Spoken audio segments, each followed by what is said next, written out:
Protests against the fuel subsidy in Nigeria escalated all through last week and became very serious for the government when Pengassan, the main oil workers union, decided that it would threaten to halt crude oil production, which is the main source of revenue for the Nigerian government.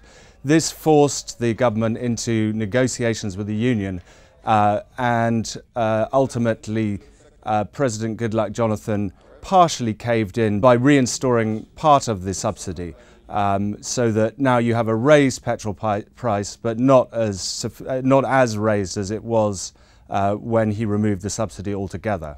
The removal of the fuel subsidy is a very emotive issue in Nigeria, partly because many Nigerians see cheap fuel as one of the few benefits they get from government and from the oil wealth of the country.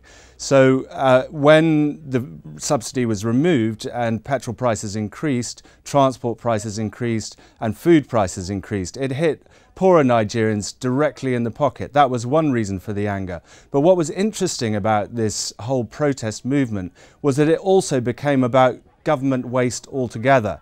And there's been a huge amount of activity on BlackBerry Messenger groups, Twitter, on the internet, as well as word going around the street about the basic waste in government.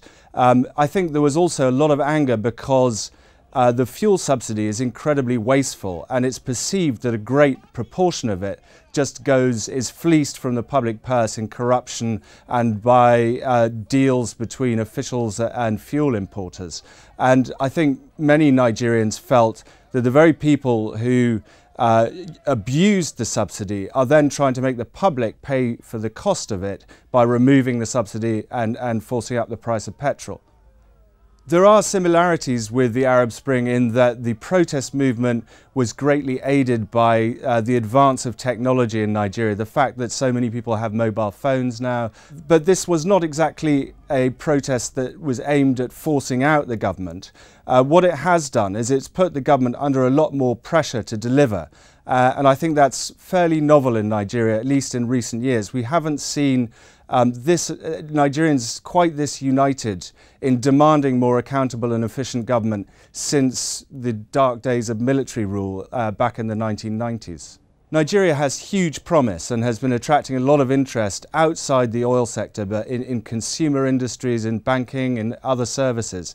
And I think anyone interested in Nigeria will be worried about its stability now, will be worried about the capacity of the government to drive through reforms, and also will be worried about the fact that there's a huge protest movement that's gathered at a time that the state already faces severe challenges from an insurrection by Islamic extremists in the north of the country.